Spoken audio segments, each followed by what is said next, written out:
Méditation spirituelle face à l'au-delà, entre la vie, la foi et la mort. Assalam alaykum wa rahmatullahi wa barakatuh.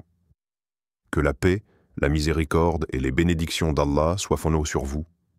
Ce que vous allez découvrir aujourd'hui n'est pas une simple réflexion sur la mort ou un commentaire religieux classique. C'est un miroir de notre existence, une invitation profonde à méditer sur ce lien invisible entre la vie, la foi et l'au-delà. C'est une lecture à la fois du visible, notre vie quotidienne, et de l'invisible, ce qui nous attend après la mort. Pourquoi la mort n'est-elle pas une fin, mais une étape? Quel est le rôle de la foi dans ce passage vers l'au-delà? Comment cette méditation spirituelle peut-elle transformer notre manière de vivre? Ce n'est pas une pensée anodine. C'est un appel puissant à comprendre la signification profonde de la mort et du destin qui nous attend. Ce n'est pas seulement une fin inéluctable. Ce n'est pas uniquement un sujet tabou ou effrayant.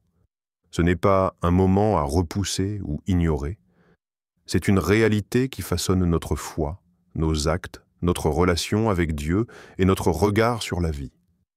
Une invitation à se préparer avec sagesse, à cultiver la paix intérieure et à donner du sens à chaque instant. Si tu souhaites approfondir ta compréhension de cette transition spirituelle, si tu veux apprendre à vivre avec la conscience de l'au-delà sans peur ni désespoir, si tu cherches un chemin de paix au cœur de l'incertitude, alors reste avec moi jusqu'à la fin. Ce que tu vas découvrir ici est plus qu'une simple méditation. C'est une lumière pour illuminer le chemin entre cette vie et celle qui suivra. Bienvenue dans cette exploration spirituelle. Car parfois, méditer sur la mort, c'est apprendre à mieux vivre. La mort, la foi et la vie après la mort constituent des thèmes essentiels et universels, présents dans toutes les grandes traditions religieuses. En islam, ces notions prennent une dimension particulièrement cruciale, car elles structurent la compréhension même du sens de la vie et de l'au-delà. La mort n'est pas perçue comme une fin absolue, mais comme une transition vers une existence éternelle où chaque âme sera jugée selon ses actions terrestres. Cette croyance donne un cadre moral et spirituel à l'existence du croyant, l'incitant à vivre avec conscience et responsabilité. Le Coran affirme clairement cette réalité. Chaque âme goûtera la mort.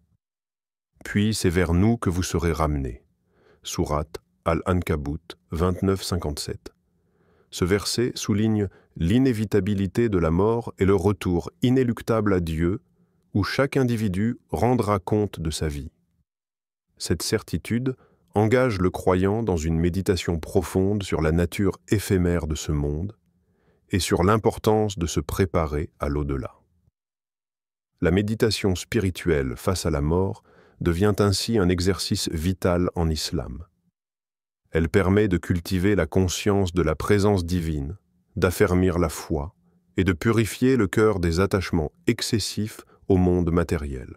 En contemplant la mort, le croyant renforce son espoir en la miséricorde divine et son engagement envers une vie juste, animée par les principes de l'islam. L'homme et sa relation avec la mort.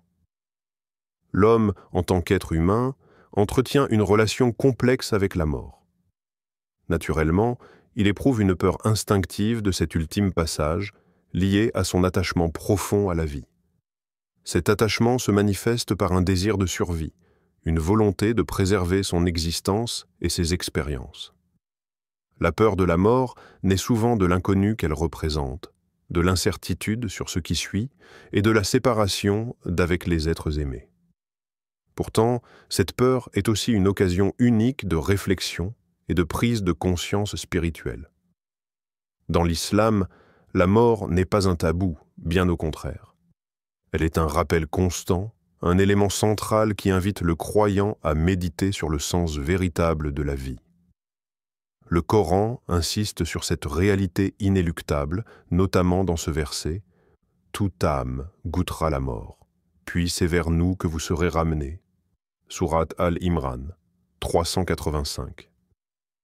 Ce passage souligne l'universalité de la mort, qui touche chaque être humain sans exception, et rappelle que la vie terrestre est transitoire. La mort n'est donc pas une fin absolue, mais une étape vers un retour à Dieu, où chaque individu sera jugé selon ses actions. Cette perspective modifie profondément la façon dont le croyant perçoit la vie. La mort devient un rappel spirituel, un signe pour orienter son existence vers ce qui est durable, la foi, la piété, la justice et la recherche du plaisir divin. Plutôt que de fuir la pensée de la mort, le croyant est encouragé à s'en souvenir régulièrement, car cela purifie le cœur des attachements excessifs au monde matériel et recentre l'âme sur sa mission spirituelle. Ainsi, la mort en islam est vue comme une étape nécessaire, une porte qui ouvre sur l'éternité. Elle marque la transition entre le monde visible, éphémère, et le monde invisible, éternel, où chaque âme retrouve son Créateur. La conscience de cette vérité invite l'homme à vivre avec humilité et responsabilité, sachant que ses actions ici-bas déterminent son sort dans l'au-delà. Par cette méditation, l'homme peut dépasser la peur de la mort pour l'accueillir comme une étape naturelle, intégrée dans un cycle divinement ordonné. L'homme et sa relation avec la mort, la relation de l'homme avec la mort est marquée par une ambivalence profonde. D'un côté, la peur de la mort est ancrée dans la nature humaine, liée à l'instinct de survie et à l'attachement viscéral à la vie.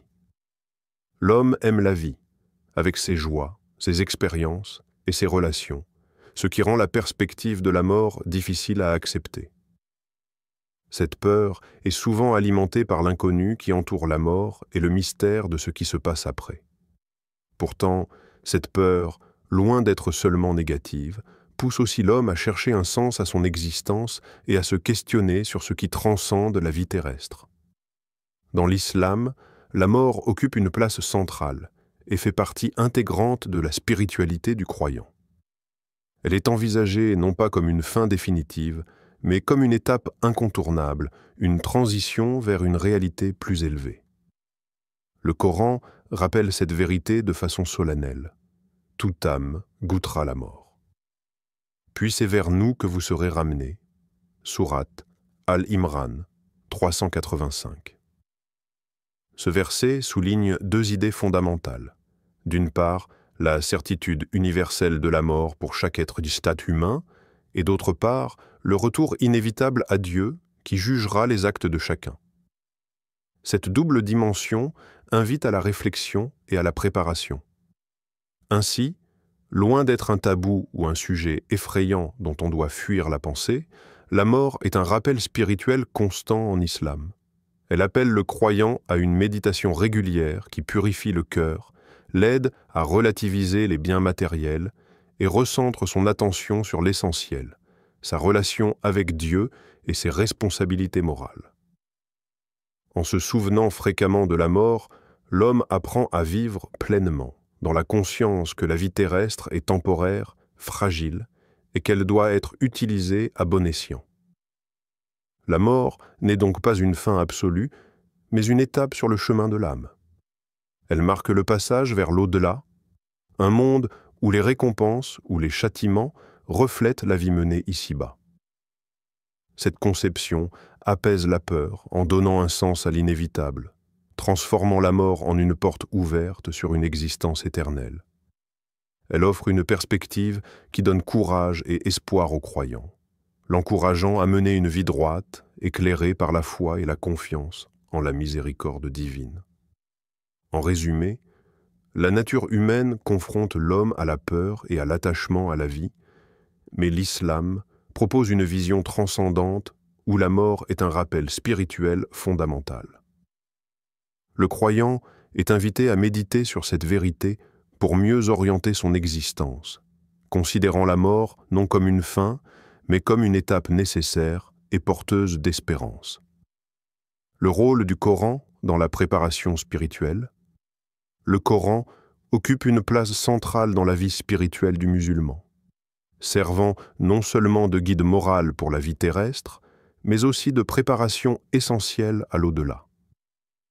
À travers ces versets, il offre des enseignements clairs sur la nature de l'existence, la mort et ce qui suit, permettant aux croyants de mieux comprendre le sens profond de la vie et de s'y préparer avec foi et sérénité. Le Coran n'est pas seulement un texte à réciter, c'est un compagnon spirituel qui éclaire le chemin du croyant face aux épreuves, notamment la confrontation avec la mortalité. De nombreux érudits musulmans ont témoigné que la lecture régulière du Coran les aidait à apaiser leurs angoisses face à la mort. Par exemple, l'imam al-Ghazali, l'un des grands penseurs de l'islam, soulignait que méditer sur les versets concernant la mort et l'au-delà permet de purifier l'âme et d'orienter la vie vers ce qui est véritablement durable.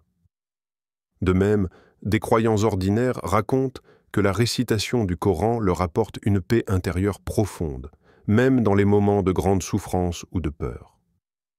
Le son harmonieux de la récitation, la beauté des mots divins, ainsi que leur signification, touche le cœur et apaise l'esprit. Cet impact émotionnel et psychologique est bien réel. Le Coran agit comme un baume spirituel, aidant à transcender la peur de l'inconnu et à renforcer la confiance en la miséricorde divine. Au-delà de la simple récitation, la méditation personnelle sur les versets encourage une introspection profonde. En se concentrant sur les messages du Coran, le croyant cultive une foi vivante qui nourrit son espoir et son acceptation de la mort.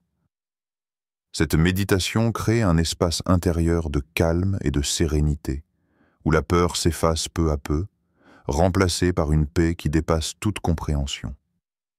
Ainsi, le Coran joue un rôle fondamental dans la préparation spirituelle à la mort. Il est le guide qui éclaire la route vers l'au-delà, la source de réconfort face à l'inéluctable et l'outil par excellence pour apaiser le cœur et fortifier la foi. En s'en remettant aux paroles divines, le croyant trouve non seulement un sens à sa vie, mais aussi une force intérieure pour accueillir sereinement la dernière étape du voyage terrestre. Les signes spirituels avant la mort. Dans la tradition islamique, la mort ne survient jamais sans signe précurseur, souvent à la fois visibles et spirituels. Ces signes sont considérés comme des avertissements ou des messages envoyés par Dieu pour préparer l'âme et les proches à l'événement inévitable. L'interprétation religieuse de ces manifestations occupe une place importante dans la spiritualité musulmane, permettant d'accompagner la transition vers l'au-delà avec conscience et foi. Parmi ces signes, les rêves et visions tiennent une place particulière. Il est courant, dans la croyance musulmane, que les mourants voient en rêve des présages, parfois des êtres lumineux, ou reçoivent des messages qui les invitent à se repentir et à renforcer leur foi. Ces rêves sont perçus comme des échanges spirituels entre le visible et l'invisible, des signes divins qui confortent l'âme dans sa dernière étape. De même, les proches peuvent parfois percevoir des changements subtils dans le comportement de la personne en fin de vie. Un apaisement soudain, un détachement des biens matériels ou un regain de piété. Le prophète Muhammad, paix soit sur lui, a également parlé des signes de bonne ou mauvaise fin, appelés en arabe husn al-khatima, belle fin, ou su al-khatima, mauvaise fin. Un hadith célèbre rapporte: les 3 signes d'une bonne fin sont que la personne meure en ayant la foi, que ses dernières paroles soient le témoignage de foi, shahada, et que ses proches soient pieux. Ces signes sont un encouragement pour les croyants à vivre en permanence dans l'esprit de la foi, afin d'être prêts à une bonne fin, c'est-à-dire une mort dans la soumission à Dieu. Par ailleurs, il existe des récits traditionnels évoquant l'apparition d'un être lumineux auprès du mourant, parfois perçu comme un ange ou une manifestation divine. Ce phénomène symbolise la présence rassurante de Dieu et l'accueil de l'âme au moment du départ du corps. L'apparition de cet être lumineux apporte souvent un sentiment de paix profonde, dissipant la peur et l'angoisse. Enfin, la visite spirituelle ou le souvenir d'un défunt peut aussi constituer un signe avant-coureur de la mort. La présence d'un proche décédé, dans un rêve ou une vision, est souvent interprétée comme un appel à se préparer au grand voyage. Ces expériences, bien que mystérieuses, sont accueillies avec foi et sérénité par les croyants, qui y voient la preuve tangible de la vie après la mort et de la continuité de l'âme. En somme, les signes spirituels avant la mort en islam sont autant d'invitations à la méditation et à la préparation intérieure. Ils rappellent que la mort est une réalité proche et qu'elle mérite d'être accueillie avec foi, paix et confiance en la miséricorde divine. Par ces signes, Dieu guide l'homme vers la fin de sa vie terrestre et le début de son éternité. Le passage de l'âme et la rencontre avec l'au-delà dans la foi islamique, le passage de la vie terrestre à l'au-delà est un moment crucial, chargé de signification spirituelle. La mort ne signifie pas la fin de l'existence, mais la transition de l'âme vers un autre plan d'existence, où elle sera jugée et préparée pour sa destination finale. Ce passage s'effectue en plusieurs étapes distinctes, bien décrites dans les enseignements du Coran et des hadiths. La première étape est la séparation de l'âme du corps. Au moment de la mort, l'âme essaie doucement retirée par l'ange de la mort, Malak al-Maut, selon la tradition. Pour les croyants pieux, cette séparation est douce et paisible, tandis que pour les injustes, elle peut être difficile et douloureuse. Ce moment marque la rupture entre le monde matériel et l'au-delà. Ensuite, l'âme entre dans la période du barzakh, l'état intermédiaire situé entre la mort et la résurrection finale. Le barzakh est souvent décrit comme une sorte de tombe spirituelle où l'âme attend le jour du jugement. Durant ce temps, l'âme est séco-consciente et fait l'objet d'interrogations par deux anges, Munkar et Nakir. Ces anges viennent interroger le défunt sur sa foi. Qui est ton Seigneur? Quelle est ta religion? Qui est ton prophète? Rapporté dans plusieurs hadiths. La réponse donnée détermine le confort ou la détresse du défunt dans sa tombe. Les premiers instants après la mort sont donc essentiels dans la tradition islamique. Un croyant qui a vécu avec foi et piété ressentira la paix, un apaisement et une lumière dans sa tombe. À l'inverse, celui qui s'est éloigné de Dieu peut connaître un tourment. Ces réalités sont souvent décrites dans les récits spirituels et témoignages mystiques où les âmes des morts font l'expérience de leur sort immédiat. Plusieurs témoignages spirituels, recueillis chez des savants ou mystiques, racontent ces expériences du passage. Par exemple, certains saints évoquent des visions où ils rencontrent les âmes des défunts, qui témoignent de la douceur ou de la difficulté du passage en fonction de leur vie terrestre. Ces récits renforcent la conscience que la mort est un moment déterminant, à la fois un examen et un prélude à la vie éternelle. Ainsi, le passage de l'âme dans l'islam est un processus spirituel précis, marqué par la séparation du corps, l'entrée dans le barzakh, l'interrogation par Munkar et Nakir, et les premières expériences post-mortem. Cette vision invite le croyant à vivre dans la préparation constante, à cultiver la foi et la droiture, afin d'aborder cette étape avec confiance et sérénité. L'importance de se préparer à la mort dès maintenant. Dans l'islam, la préparation à la mort ne se limite pas à une simple réflexion intellectuelle, mais se traduit par des actes concrets et méritoires qui purifient l'âme et renforcent la relation avec Dieu. Les croyants sont appelés à accomplir des œuvres pieuses telles que la prière, salat, le jeûne, saoumé, la charité, sadaka, ainsi que la repentance sincère, qui sont autant de moyens d'atteindre la miséricorde divine et de s'assurer une bonne fin. La prière, pilier fondamental de l'islam, est un lien direct avec Dieu permettant aux croyants de se recentrer quotidiennement sur l'essentiel et de demander guidance et pardon. Le jeûne, en particulier durant le mois de Ramadan, est un exercice de purification spirituelle qui enseigne la patience, la maîtrise de soi et la solidarité avec les plus démunis. La charité, quant à elle, manifeste l'amour du prochain et l'engagement social, tandis que la repentance efface les fautes passées et renouvelle l'âme. Le souvenir constant de la mort, appelé Dhikr al-Maut, est un puissant moteur de piété. Il incite à ne pas procrastiner la réforme intérieure et à éviter les distractions superficielles de ce monde éphémère. En gardant à l'esprit que la vie est un prêt temporaire, le croyant est invité à vivre chaque jour avec conscience, comme si c'était le dernier. Cette attitude permet de donner un sens profond à chaque action, de valoriser les moments présents et de nourrir une relation sincère avec Dieu. Des figures pieuses de l'histoire islamique illustrent parfaitement cette sagesse. Par exemple, l'imam Ahmad ibn Hanbal, malgré les épreuves qu'il a traversées, a toujours vécu avec la conscience de la mort imminente, ce qui le poussait à une pratique rigoureuse de la foi.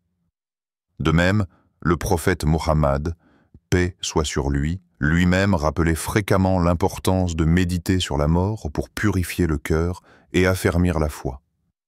Ces exemples montrent que la préparation à la mort est un art de vivre, une discipline spirituelle qui oriente l'existence vers la droiture et la sérénité.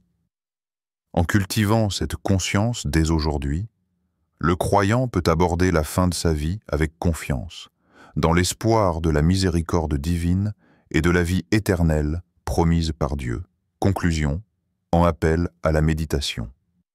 La mort, loin d'être une fin, est une étape incontournable qui donne tout son sens à la vie.